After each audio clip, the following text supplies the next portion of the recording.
Hola, hola. Bueno, yo de nuevo, para presentar a nuestro último orador, que es un gusto para mí presentarlo, Guillermo Martínez, matemático y escritor y matemático.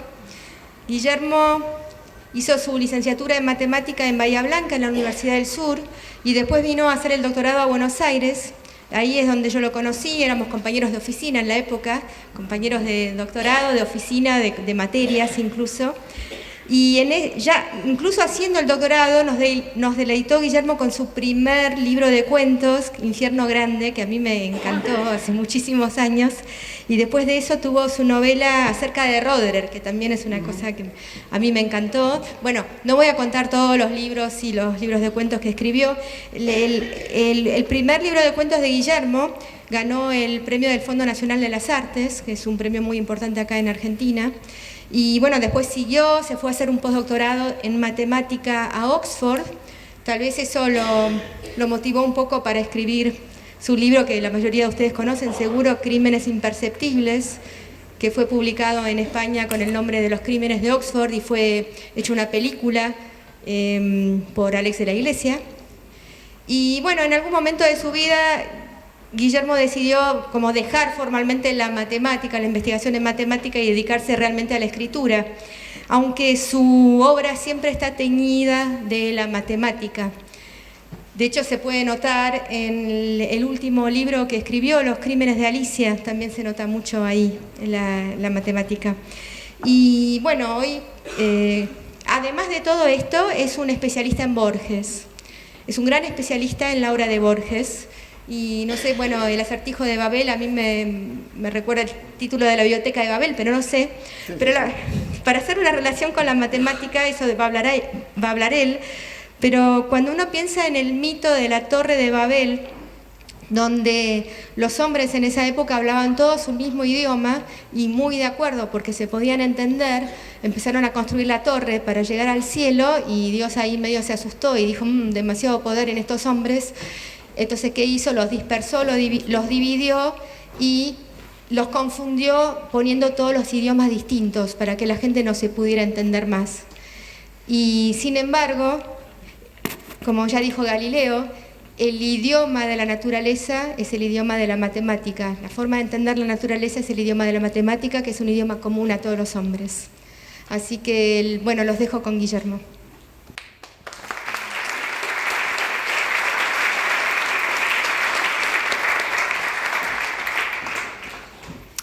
Hola, a ver, no sé si se escucha. Bien. Bueno, muchísimas gracias Teresa, gracias Úrsula por la invitación y gracias sobre todo a todos ustedes por venir un domingo a la tarde en medio de un partido Boca River. Realmente somos más de 30 justos, digamos. El título, El acertijo de Babel, tiene que ver con algo así como una materia que me había quedado pendiente cuando yo escribí mi libro Borges y la matemática. Es decir, si bien yo me refiero en el libro al cuento La biblioteca de Babel, eludí deliberadamente un tema que a mí me resultaba un poco oscuro en ese momento, que no lograba descifrar del todo, y que tenía que ver con una de las preguntas que se hace recurrentemente Borges, o el narrador del cuento en realidad, sobre la cuestión de la infinitud de la biblioteca de Babel. Sabemos que la biblioteca de Babel es posiblemente uno de los cuentos más conocidos de Borges, más citados, más interpretados también. Se supone, bueno, que la biblioteca de Babel es una biblioteca que contiene todos los libros y por eso hay algunas especies de inferencias demasiado rápidas y se ha hecho una vinculación, por ejemplo, de la biblioteca de Babel con Internet, ¿no? Que Internet sería, o que la biblioteca de Babel, el cuento, prefigura la idea de la red de redes.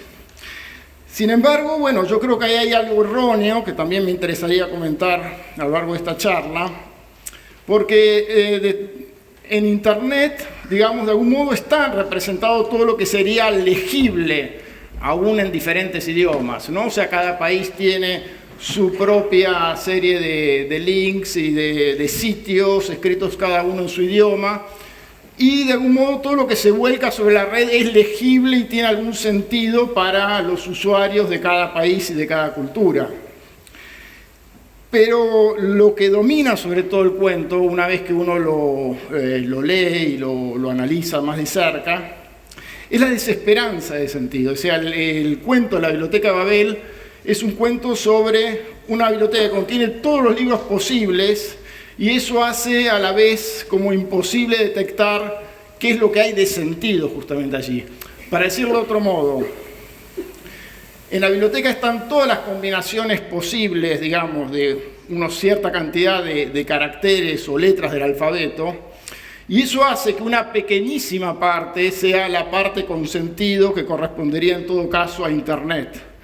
Pero la mayor parte de la biblioteca justamente pertenece al dominio de lo que no tiene sentido, y es difícil poder encontrar dentro de la biblioteca justamente, y esa es la parte, digamos, pesadillesca del cuento, que Borges además después lo repite en otro cuento famoso, El libro de arena, de cómo encontrar los libros que tengan sentido, aunque sea parcial, ¿no? Bien. Como en muchos otros de sus cuentos, yo creo que Borges tiene dos maneras de crear o de concebir cuentos. Una tiene que ver con ideas puramente narrativas o a partir de personajes o situaciones dramáticas. Un cuento como puede ser El Sur o Emma Suns, los cuentos más clásicos, digamos. Y otro que es la idea de cierta idea ensayística previa, ¿no? O sea, muchos de los cuentos de Borges llegan como por decantación de una idea que se ha tocado de una manera u otra en la literatura y a la que él da cuerpo con un cuento. Bueno, ese es típicamente el caso de, por ejemplo, cuentos como El Congreso, que vienen del estudio que hizo él previamente de las clasificaciones en el idioma analítico de John Wilkins, y el caso también del cuento Dos Reyes y Dos Laberintos, que viene precedido de un ensayo que es una especie de historia de los laberintos en la literatura, y también el caso de la Biblioteca de Babel. Él escribe el cuento, que es del año 41. En el año 39 había escrito un ensayo para la revista Sur, que se llama La Biblioteca Total, y en ese ensayo él rastrea una cantidad de ideas afines a las que finalmente después reúne en el cuento. Sobre todo, la idea que está más cercana es la idea de combinatoria que aparece en el cuento previo de Karl Laswitz. Es decir, hay un cuento que se llama La Biblioteca Universal, de un escritor alemán que se publica en 1904, en esas fechas, que él conoce, que él cita, y de algún modo en ese cuento, en el medio de una discusión, un matemático propone la idea de que todos los libros ya están esencialmente escritos. Es decir, que ya no vale la pena seguir escribiendo artículos y notas porque todo lo que se puede escribir ya está esencialmente escrito, y hace algo así como un cálculo matemático de combinatoria muy similar, muy parecido a lo que después hace Borges dentro de la biblioteca. Lo que pasa es que el cuento de Borges tiene otras connotaciones filosóficas y existenciales, porque bueno, lo primero que hace Borges, lo diferente, es corporizar de algún modo, hacer una construcción espacial de la Biblioteca de Babel. O sea, lo que era una especie de idea puramente abstracta en un pizarrón, en el caso del cuento de Karl Laswitz, en Borges es una construcción, digamos, arquitectónica, un lugar que se va convirtiendo en el mundo de a poco, ¿no? Hay algo de que la biblioteca es el universo, y esa corporización de la biblioteca permite también pensar en generaciones de bibliotecarios, en sectas, en algo así como buscadores de la perla perdida o del libro oculto o del libro que es todos los libros, y permite hacer la idea de una biblioteca también que se prolonga en el tiempo. Bien, entonces vamos a Sin embargo, entonces, como decía, yo no quise entrar en detalles en mi libro sobre Borges y la matemática, sobre el cuento, porque para mí hay una tensión que no está del todo resuelta sobre la cuestión de si la Biblioteca de Babel es infinita o finita. Bueno, y quería dar esta charla para compartir un poco mis incertidumbres con ustedes, y justamente para plantear algo así como un acertijo que para mí está en el cuento. Y, digamos, hace relativamente muy poco encontré de algún modo este acertijo en las relecturas, y por eso quería iluminarlo y darle un poquito de énfasis para que cada uno piense en su propia solución. Creo que no hay una solución del todo cerrada por Borges sobre esta cuestión. Entonces, el cuento es muy detallado en algunas cuestiones. Por ejemplo, se define muy precisamente cómo son los volúmenes de la biblioteca, ¿no? Entonces dice, bueno, cada libro es de 410 páginas. Esto está muy cercano a lo que hace Kurt Laswitz en su cuento. Pero Kurt Laswitz, y este es un detalle que va a ser importante después, hace algo así como una cuenta en el aire. Bueno, ¿cuántas páginas se necesitan para tratar acabadamente un tema? 500 páginas, dice él, ¿no? Entonces, los libros de la biblioteca imaginaria de Laswitz son libros de 500 páginas. Borges elige 410. En los dos casos, lo importante es que se limita la cantidad de páginas que puede tener cada uno de los volúmenes de la biblioteca. Este va a ser un dato importante para lo que voy a discutir luego. Bueno, cada página tiene 40 renglones, esto dice Borges, cada renglón, unas 80 letras de color negro. Y acá viene el punto, el detalle sobre el que quiero hacer énfasis hoy. También hay letras, dice, en el dorso de cada libro. Esas letras no indican o prefiguran lo que dirán las páginas. Sé que esa inconexión alguna vez pareció misteriosa. Antes de resumir la solución, cuyo descubrimiento, a pesar de sus trágicas proyecciones, es quizá el hecho capital de la historia, quiero rememorar algunos axiomas. Es decir, ahí hay un acertijo que está planteado y que se supone que él va a resolver o dar la solución al final. Es decir, el cuento no es solamente una cierta exposición de cómo es la Biblioteca de Babel y cuáles son sus leyes, sino también que está esa especie de misterio que se supone que se va a develar al final. ¿Cuál es la función de las letras en el dorso? Bueno, entonces vamos a los axiomas de la biblioteca. Bueno, él dice, es suficiente con 25 caracteres, que serían 22 letras, la coma, el punto y el espacio en blanco, es decir, prescinde de la cifra, de los guarismos, lo llama él, y de las letras mayúsculas. Eso vamos a ver después, pero puede prescindir en principio porque la cifra las puede escribir, ¿no? Como una sucesión de letras, y las mayúsculas les puede también asignar, a la A le pone A mayúscula escrito y tiene las mayúsculas. Acá quiero decir que también sigue el cuento de Laswitz, que se conforma hace una acotación también de la cantidad de letras.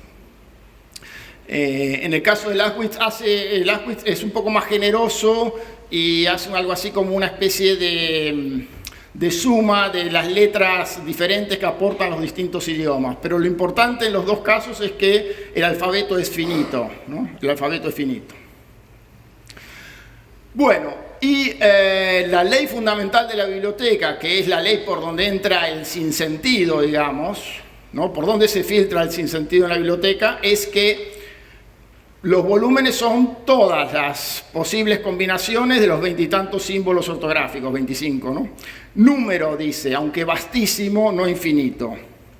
Y hay una tercera ley que se menciona al pasar, que es que no hay en la biblioteca dos libros idénticos. Eso es para evitar, en principio, que el infinito se cuele simplemente por la mera repetición de un mismo libro. Bueno, acá es donde empieza la tensión entre lo finito y lo infinito. Vamos a ver.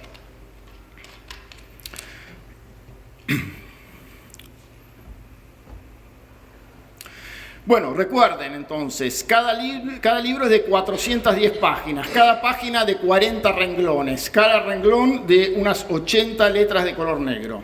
Bueno, y ahora lo que yo quiero lo que quisiera que ustedes hagan un esfuerzo para pensar, es que piensen todos los caracteres de todo el libro, a lo largo de todas las páginas del libro, toda la sucesión de caracteres como una sola palabra. ¿Para qué? Para que podamos darle un orden. Es decir, si uno piensa a cada libro de 410 páginas como una sola palabra, una palabra que puede tener como carácter, por supuesto, al espacio en blanco, ¿no es cierto? O a las comas, es decir, el primer libro podría ser la letra A, repetida desde desde el primer renglón hasta el último, ¿no? Solamente con la letra A. Ese sería un libro. O sea, una palabra que tiene, bueno, 410 por 40 por 80 son 1.312.000 caracteres, ¿no? O sea, cada libro lo podemos pensar como una palabra muy larga. ¿Y eso qué nos va a permitir? Nos va a permitir poder imaginar a la biblioteca ordenada como el diccionario, ¿no? Esa es un poco la idea. Es decir, a pesar de que nos puede llegar a costar imaginar la cantidad de combinaciones, sí nos podemos dar cuenta de que hay una manera casi obvia de ordenar los libros de la biblioteca, que es el orden que nos da el diccionario. Imaginemos que las 22 primeras letras, las 22 letras que se usan son las 22 primeras letras de nuestro alfabeto. En el cuento, la Biblioteca de Babel, no está definido cuál es el idioma. Se habla de 22 letras iniciales, pero después aparecen palabras en castellano. Podemos imaginar, creo yo, sin pérdida de generalidad, como decía hace unos años cuando era matemático, podemos imaginar que las 22 primeras letras son las 22 letras de nuestro alfabeto, sin acentos, por supuesto. Y después tenemos la coma, el punto y el espacio al final, ¿no? Ese es el orden del alfabeto. Bueno, la cantidad de volúmenes posibles, que por una cuestión de combinatoria, nos da este número. Entonces, ahí parecería que se acaba gran parte de la cuestión. Bueno, definidos así los volúmenes, hacemos esa cuenta, es una cuenta inmensa, es más que la cantidad de átomos del universo, pero es algo finito, ese es el número. Ya está, no hay más que decir en principio. Sin embargo, para mí sí hay más que decir, eso era lo que me inquietaba al leer el cuento. Ups. Estos son la cantidad de volúmenes que quedan definidos. Bueno, para ver la cuestión del sinsentido, ¿no? O de cuál es la proporción de libros con sentido dentro de la proporción total de libros. Pensar a cada volumen como una palabra permite ordenarlos de acuerdo al orden del diccionario, que lo llamamos el orden lexicográfico. Y para tener un pequeño modelo a escala, imaginen un alfabeto reducido que tenga solo 3 símbolos, ¿no? La letra A, B y el espacio en blanco, ¿no? Y que los libros, las palabras sean solo de 4 caracteres para ver cuáles son las combinaciones que aparecen. Entonces, lo que tenemos que hacer es ordenar estos libros muy breves. Los ordenamos son palabras de 4 letras. Yo puse hasta 4 letras, pero son palabras de 4 letras exactamente, con la letra A, B y el espacio en blanco, ¿ok? Bueno, al hacer la lista, todas las que empiezan con A, todas las que empiezan con B, todas las que empiezan con el espacio en blanco, solo encontré yo por lo menos 2 palabras con sentido, ¿no? Baba y Aba, ¿ok? Bueno, podría ser el título de un libro sobre Aba, ¿no es cierto? Sin ningún problema. Y ahora mi pregunta sería, en la medida en que aumenta la cantidad, ¿no es cierto? Estamos pensando que un libro de la Biblioteca de Babel es una palabra muy larga, de más de 1 millón de caracteres, ¿no es cierto? A medida que aumenta la cantidad de caracteres que consideramos, ¿esta proporción mejorará o empeorará? Esta proporción de sentido versus sin sentido. Esa es una especie de pregunta intuitiva. si hay muchos caracteres elegidos entre estos que tenemos, la proporción de sentido versus sin sentido va a mejorar o a empeorar respecto a esto que tenemos acá. Yo creo que empeora. ¿Por qué? Bueno, estamos bajo esta hipótesis, ¿no? Que de las 22 letras del alfabeto son las 22 letras de nuestro alfabeto castellano, ¿no? Entonces, el primer volumen, de acuerdo al orden del diccionario, sería uno que tendría solamente la letra A desde el primer renglón hasta el último, ¿no? A lo largo de 410 páginas. Bueno, ¿cuántos miles y miles de libros con puro agolpamiento de letras deberíamos recorrer para encontrar el primer libro que empezara en un lugar de la Mancha, ¿no? O sea, y acá viene la cuestión de que antes de pensar en el sentido, hay que pensar en la cuestión gramatical de que las palabras son relativamente cortas, cualquiera sea el idioma en el que pensemos. Entonces tiene que haber una gran profusión de símbolos en blanco convenientemente intercalados para que nos dejen los espacios en blanco, nos dejen leer las palabras, ¿no? O sea, no puede haber palabras demasiado largas, ya por una cuestión gramatical. O sea, si ya tenemos una línea donde hay 100 letras agolpadas, sospechamos que ese libro es uno de los que no van a tener sentido, ¿no? Es decir, acá les puse una página, a propósito no se nota qué es lo que dice, dicho está en otro idioma. Lo único que quería que ustedes vieran es la distribución de blancos en la página. Tiene que haber una distribución de blancos que permita mirarlo en principio como la página de un libro. Entonces, justamente el espacio en blanco, que era nuestro último carácter, tiene que viajar lo suficiente a medida que recorremos el orden lexicográfico para ir intercalándose y dejando los huecos convenientes para las palabras, ¿no? Entonces, un símbolo en particular, que es el espacio en blanco, debe aparecer profusamente, en cantidades suficientes como para separar palabras de longitud razonable, ¿no? Esa sería un poco la idea. Entonces, la cuestión del sentido es todavía un subconjunto muy pequeño de ese subconjunto todavía.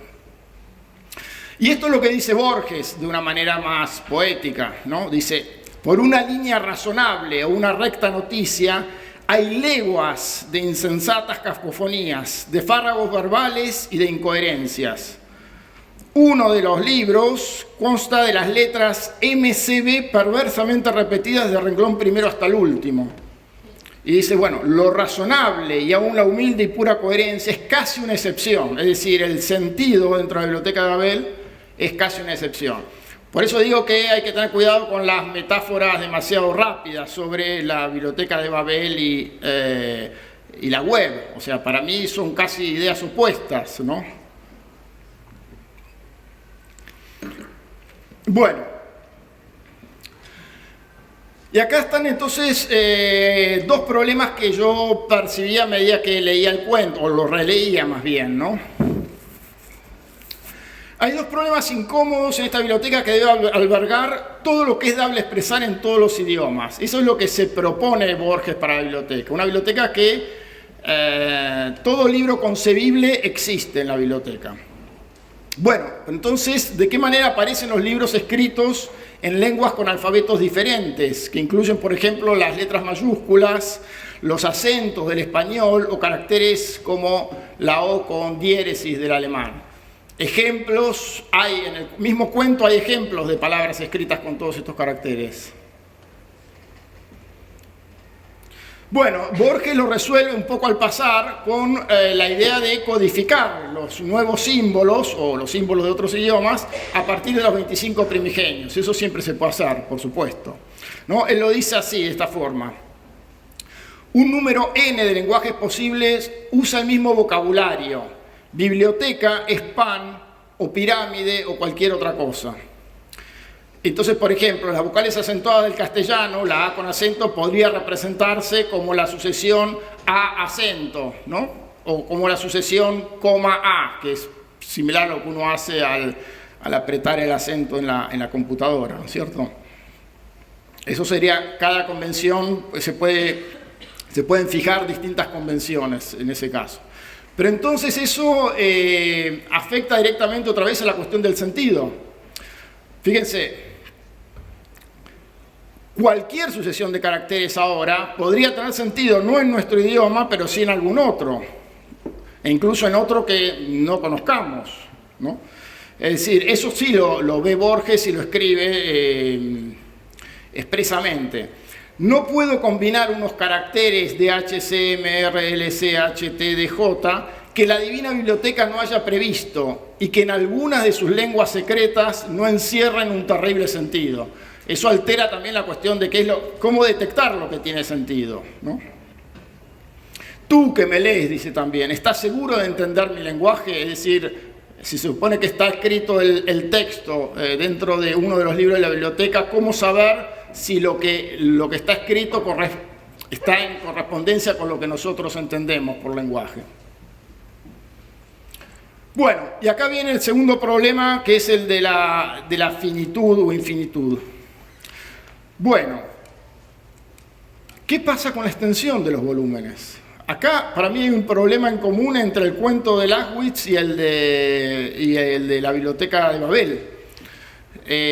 Porque Lachwitz dice, bueno, todo tema se puede tratar razonablemente en 500 páginas. Pero si nosotros queremos que estén todos los libros en la biblioteca, aparecen libros que naturalmente van a tener más que esa cantidad de páginas. Si la biblioteca debe incluir a todos los libros concebibles, ¿no? Y eso es uno de los axiomas que se repiten también a lo largo del cuento, ¿no? Basta que un libro sea posible para que exista. También tenemos que poder incluir a la Biblioteca Británica, de la que Borges leyó a lo largo de toda su vida. En busca del tiempo perdido, que tiene no menos de 7 volúmenes de 410 páginas, ¿no es cierto? A las mil y una noches, mínimo 3 tomos, al Quijote. Pero todavía más elemental, digamos.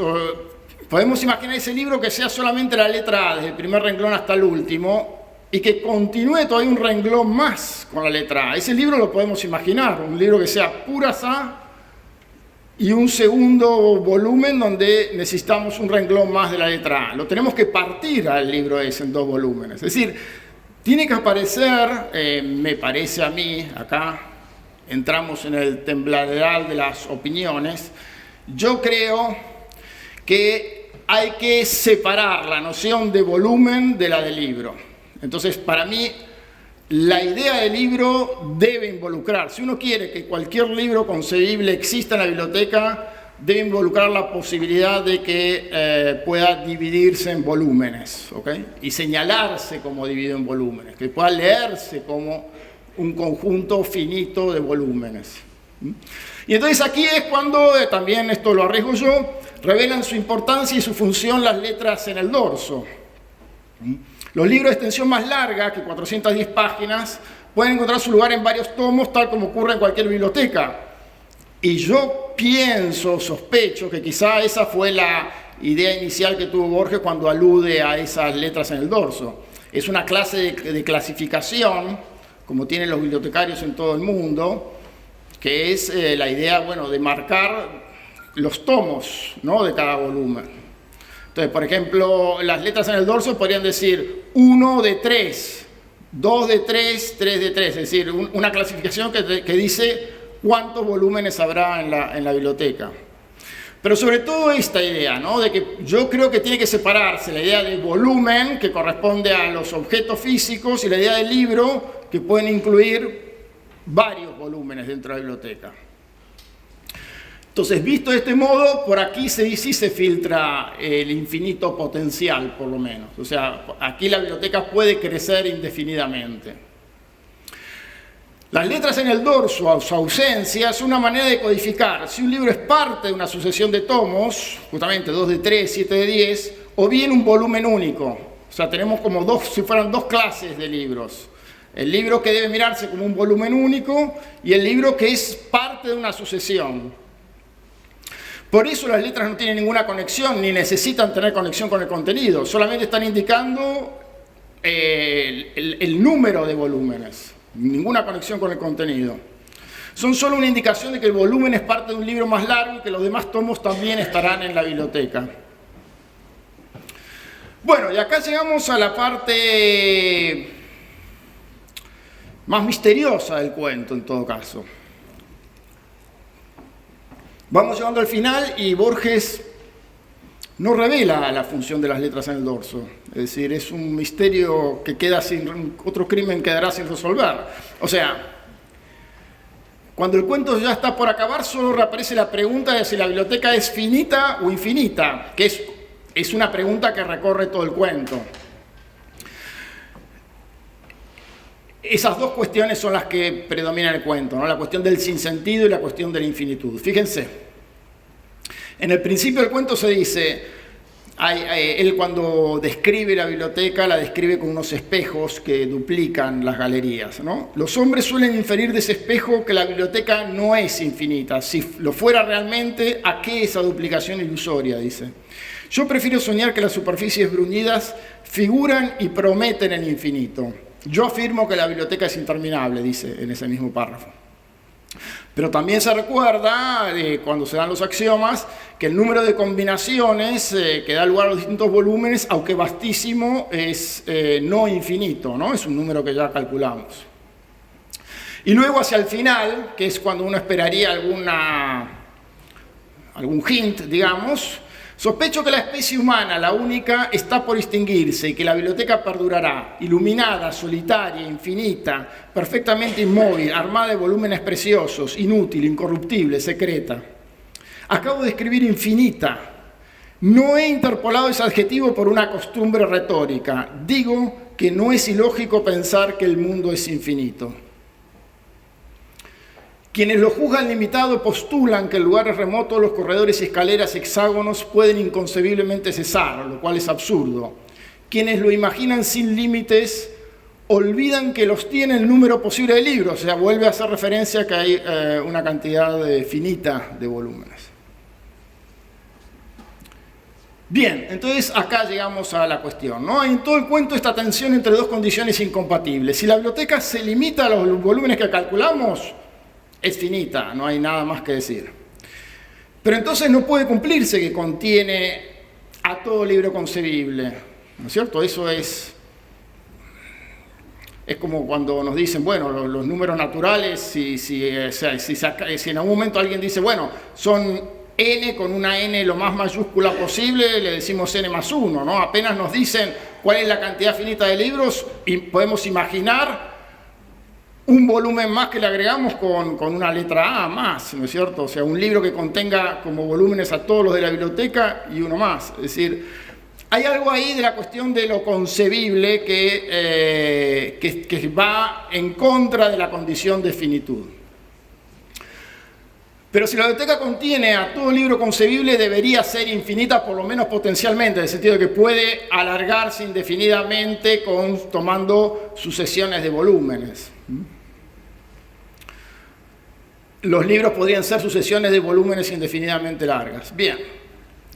Y acá Borges habla de la solución propia que tiene para el problema, pero sin mencionar las letras en el dorso, ¿no? O sea, las letras en el dorso que iban a dar la clave para la solución del problema, cuando aparece la solución que él da al problema, no hace ninguna referencia de cómo las debemos pensar, digamos.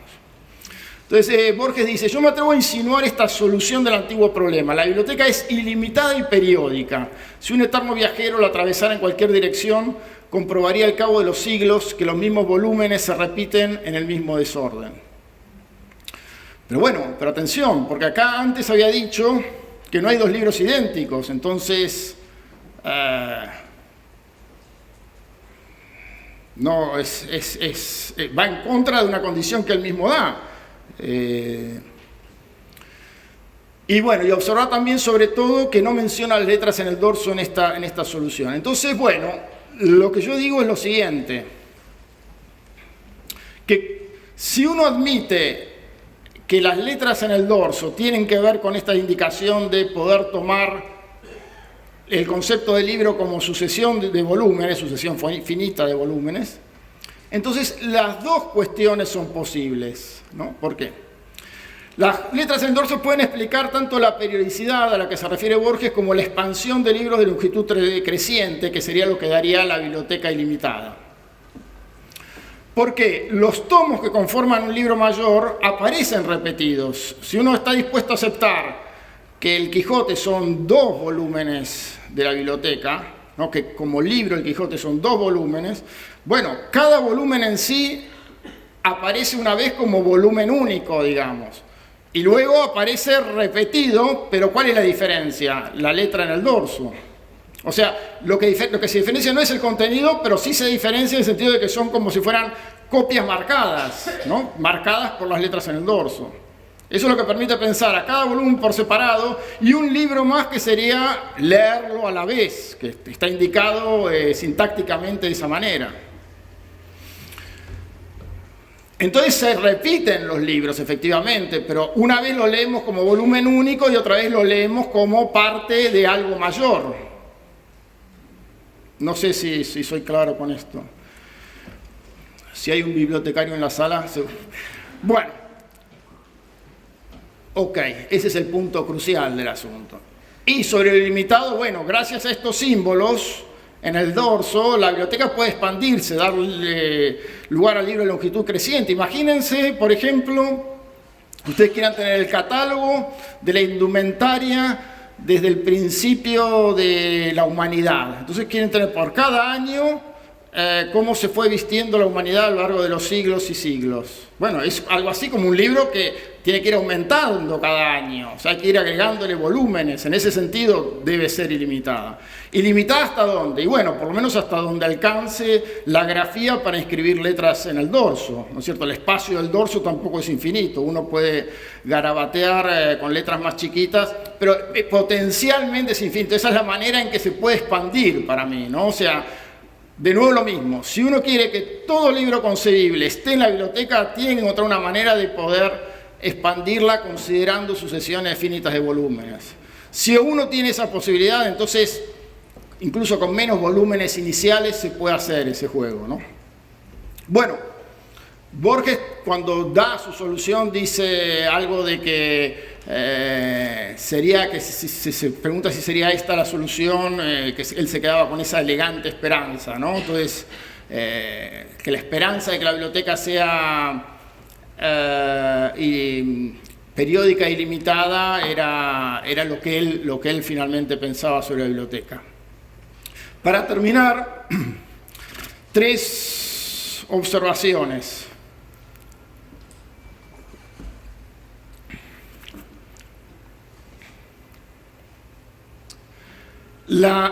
El cuento termina con una nota al pie. Leo la nota al pie, que dice: Leticia Álvarez de Toledo ha observado que la vasta biblioteca es inútil. En rigor bastaría un solo volumen de formato común, impreso en cuerpo 9 o en cuerpo 10, que constara de un número infinito de hojas infinitamente delgadas. Cavalieri, al principio del siglo XVII, dijo que todo cuerpo sólido es la superposición de un número infinito de planos. El manejo de ese vademecum sedoso no sería cómodo. Cada hoja aparente se desdoblaría en otras análogas. La inconcebible hoja central no tendría revés. Bueno, lo que quiero observar aquí es que acá está el germen del libro de arena, exactamente. O sea, ese único libro es el libro de arena, luego. Fíjense, bueno, acá está el principio de Cavalieri, que se suele representar con una pila de monedas. Para calcular el volumen se cortan como los planos que corresponden a cada moneda. Y acá se ve un poco la idea esta de las hojas infinitamente delgadas. Es el libro más grueso que pude ver online. Pero por supuesto, esas hojas infinitamente delgadas uno las tiene que pensar como que corresponden a los números fraccionarios entre 0 y 1. Entonces, para los que son matemáticos aquí, ustedes recordarán que los números fraccionarios se pueden numerar con la numeración, con el recorrido diagonal de Cantor. Entonces esa es una manera en que se pueden ir intercalando las páginas de los distintos libros de la biblioteca para hacerlos corresponder con los números fraccionarios, y de esa manera se puede tener toda la biblioteca en un solo libro. O sea, hay una manera matemática de poder reunir a todos los volúmenes de la biblioteca, aun si fuera infinita, porque si fuera infinita la biblioteca sería sin duda infinito numerable, ¿no es cierto? Entonces se puede hacer corresponder con los números fraccionarios entre 0 y 1. Este va a ser el único dato matemático estricto que voy a decir en la charla. Ya llegamos al final, ya todos nos relajamos. Entonces, bien, el libro de Arena es eso, es la Biblioteca de Babel comprimida en un solo volumen, y de nuevo aparece la desesperación del sentido. Es un solo volumen en donde, justamente, como las hojas tienen la propiedad de los números fraccionarios, no hay hoja siguiente, entonces la lectura es imposible. O sea, yo tomo una hoja, leo, y no puedo leer la continuidad del sentido en la hoja siguiente, porque se interponen otras hojas en el medio. No puedo saber tampoco cuál es el principio, porque no puedo encontrar la primera página. Esa especie de angustia de tenerlo todo y no poder darle sentido, está en los dos cuentos. Y en el fondo está en gran parte de los cuentos de Borges. Está también en Pierre Menard, autor del Quijote. O sea, no sabemos cuál es el sentido final del texto que llamamos el Quijote, ¿no? Porque de acuerdo a si lo pensamos escrito ahora o si alguien quisiera copiarlo hoy, podría tener un significado muy diferente. Pero fíjense que esta idea de la Biblioteca de Babel reaparece en varios cuentos de diferentes maneras, ¿no? También está dentro de una de las inspiraciones del cuento, está esa idea de las máquinas, de los monos que tipean una máquina de escribir y, digamos, deberían en algún momento poder generar también los sonetos de Shakespeare, ¿no? Si tipearan eternamente, ¿no? Y esa idea también es la idea del eterno retorno, que él usa en la doctrina de los ciclos. En fin, el cuento, la biblioteca total, el ensayo, la biblioteca total de Borges, es muy interesante porque aparecen ahí no menos de 6 o 7 ideas que él registra desde épocas muy antiguas, donde aparece por primera vez esta noción de qué es lo que genera de sentido el azar, y que él después retoma para varios de sus cuentos. Bien, y también no me resisto bueno, no sé si, como dijo Teresa, yo fui un matemático, fui más bien un lógico, que es algo así como un suburbio de la matemática. Pero hay una frase que dice Borges, que al principio del cuento, que dice: como todos los hombres de la biblioteca, he viajado en mi juventud, he peregrinado en busca de un libro, acaso el catálogo de los catálogos. Parece una observación al pasar, casi una especie de juego de palabras, y sin embargo Borges sabía perfectamente a qué estaba aludiendo, ¿no? O sea, esto es una variante bastante conocida de la paradoja de Russell. La paradoja de Russell fue la que, digamos, llevó a la crisis de los fundamentos de la matemática y dio origen a las teorías formalistas sobre conjuntos y, digámoslo así, en alguna época se trataba de fundamentar la matemática sobre bases lo más intuitivas y simples posibles. Entonces se pensó durante mucho tiempo en la teoría de conjuntos como manera de poder construir todos los conceptos matemáticos. Russell muestra que la teoría intuitiva de conjuntos da lugar a paradojas. Entonces, una de las maneras de popularizar la paradoja es con la idea del barbero que solo afeita a los hombres que no se afeitan a sí mismos. Y otra es con el catálogo de los catálogos. Vamos a ver, ya que estamos en la Biblioteca de Babel. Fíjense, hay catálogos que se incluyen a sí mismos. Un catálogo es una lista de libros, finalmente, lo podemos pensar de esa manera, ¿no? Entonces hay catálogos que se incluyen a sí mismos. Por ejemplo, el catálogo escrito en castellano de todos los libros escritos en castellano, ¿no? Cuando terminamos, la última línea tiene que ser, bueno, el catálogo tiene que quedar incluido, ¿no? O el catálogo de todos los libros de una biblioteca. Si uno hace el catálogo y tiene que anotar todos los libros que están en una biblioteca, el catálogo es uno de los libros de la biblioteca, lo tiene que anotar. Entonces, el catálogo... O el catálogo de todos los catálogos. Si uno imagina todos los posibles catálogos, bueno, también ese tiene que estar anotado dentro de sí mismo. Hay otros catálogos, casi todo lo que se nos ocurren de inmediato, que no se incluyen a sí mismos en sus listas. Por ejemplo, el catálogo de los cuadros de una subasta no es un cuadro de la subasta, es un libraco, o sea que no se incluye. O el catálogo de una librería, porque acá es diferente, el librero no quiere vender su catálogo, entonces no lo incluye. o el catálogo de monedas de una colección, etc. En definitiva, hay catálogos que se incluyen a sí mismos y catálogos que no se incluyen a sí mismos, ¿no? Entonces, bueno, ¿qué pasa con el catálogo que llamamos NC, de todos los catálogos que no se incluyen a sí mismos en su lista de ítems? Entonces, ¿lo tenemos que incluir o no? Si no lo incluimos, deberíamos incluirlo, ¿no? Porque NC incluye a todos los catálogos que no se incluyen en su lista. O sea, si tomamos la decisión de no incluirlo, nos fuerza a incluirlo, ¿no? Y a la vez, si lo incluimos, ya lo tenemos que sacar. O sea que no podemos ni incluirlo ni excluirlo, ¿no? Está en un limbo de existencia.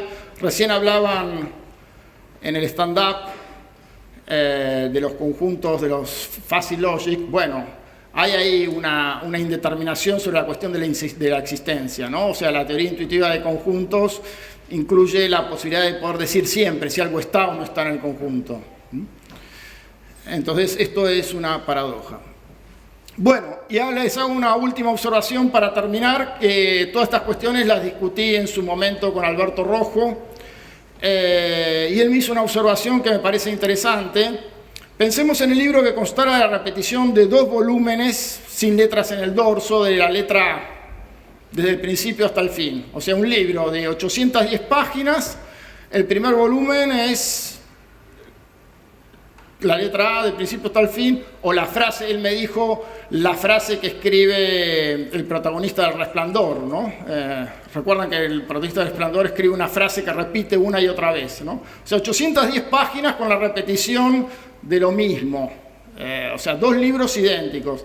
Bueno, es un libro perfectamente concebible y sin embargo no podría tener lugar en la biblioteca Gabel porque no se aceptan 2 volúmenes idénticos.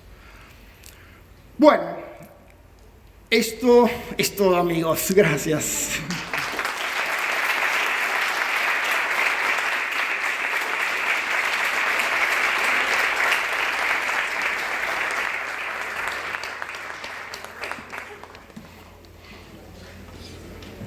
¿Hay preguntas para Guillermo?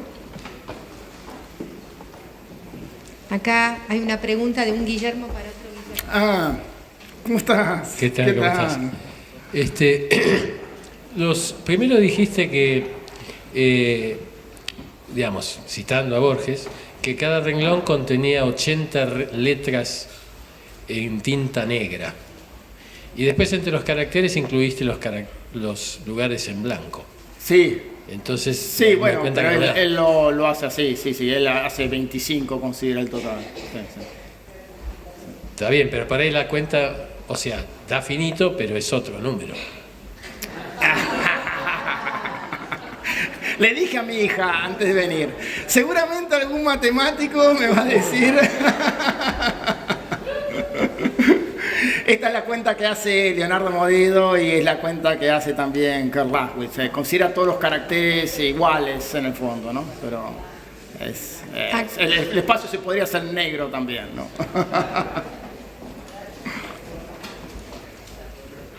Buenas, sí. Mi nombre es Daniel. Yo justo te quería preguntar justo esa idea que Alberto Rojo te planteó. Porque el libro en la biblioteca, ese libro existe, pero considerando que el libro es un volumen 1 y un volumen 2 de uno. Bueno, pero ahí está el problema. O sea, para mí la idea debe marcarse una lectura, porque si no, ¿cómo sabemos que eso es un libro? Y no es el volumen 1 por separado y el volumen 2 por separado. O sea, si uno quiere que ese libro exista, tiene que tener una manera, para mí, sintáctica de marcarlo como nuevo libro posible. Por eso, para mí, era muy importante el tema de las letras en el dorso. Tenían esa función. Y además, Borges fue un bibliotecario, entonces la idea de tomos y volúmenes la tiene que tener naturalmente incorporada. Pero él no lo termina de vincular en el final. Yo estaba esperando llegar al final alguna pista sobre el tema de las letras en el dorso, pero no aparecen. Claro, o sea, uno podría siempre decir, bueno, sí, un libro de muchos volúmenes se podría también encontrar, pero ¿Cómo hacemos para saber que se pueden leer como conjuntos? O sea, ¿de dónde está la...? Porque si no, desaparece todo. O sea, si ya uno puede leer de cualquier manera, también puedo leer un libro como hasta la mitad de uno y después salto a la mitad de otro. No, O sea, se supone que se guarda algo de la convención de las bibliotecas, ¿no? En la biblioteca de Babel. Sí, yo lo puntualmente me refería era que un libro puede ser el volumen 1, o sea, un libro grande de varios tomos, pero que el tomo sea siempre el mismo. O sea, el volumen 1, el volumen 2, el volumen 3. Sí. Como que se autocita después y que vuelve a empezar. Digo, por ejemplo, el libro que tiene todas A, 410A. Sí. Y el libro de 820A es volver a citar.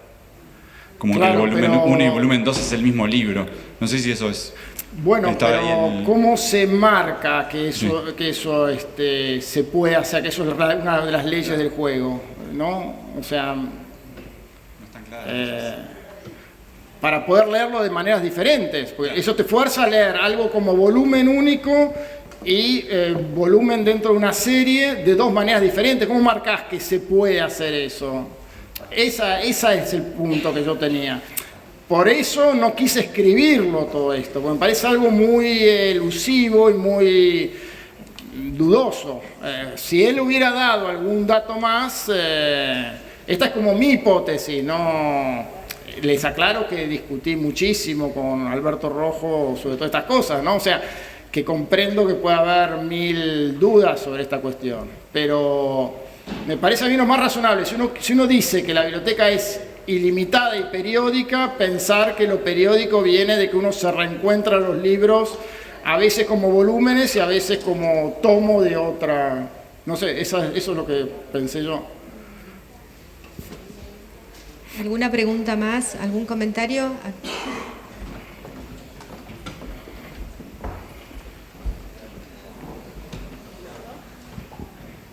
¿Por qué dice 22 letras y no 26 o 27? Porque es un idioma que no está especificado. En el cuento de Laswitz también se mencionan 25. Yo tengo la sensación de que él lo dejó así, pensando incluso en el hebreo, se me ocurre a mí. Pero que la puntuación se limite al espacio y a la coma y al punto, eso lo saca del cuento de Laswitz. Ya Laswitz lo pensaba así. Pero Laswitz sí permite que hayan, digamos, los símbolos del alfabeto de todos los idiomas conocidos. Lo cual me parece más razonable, ¿no? Desde el punto de vista de concebir la biblioteca. Se supone que una biblioteca tiene que tener todos los libros que están en todas las bibliotecas del mundo, ¿no? O sea, eso es lo que uno le pediría a la biblioteca de Babel inicialmente, que por lo menos todo lo que está en el mundo con forma de libro estuviera ahí. Bueno, creo que es hora de agradecer nuevamente a nuestro orador. Así que, Guillermo, gracias. Bueno, muchas gracias.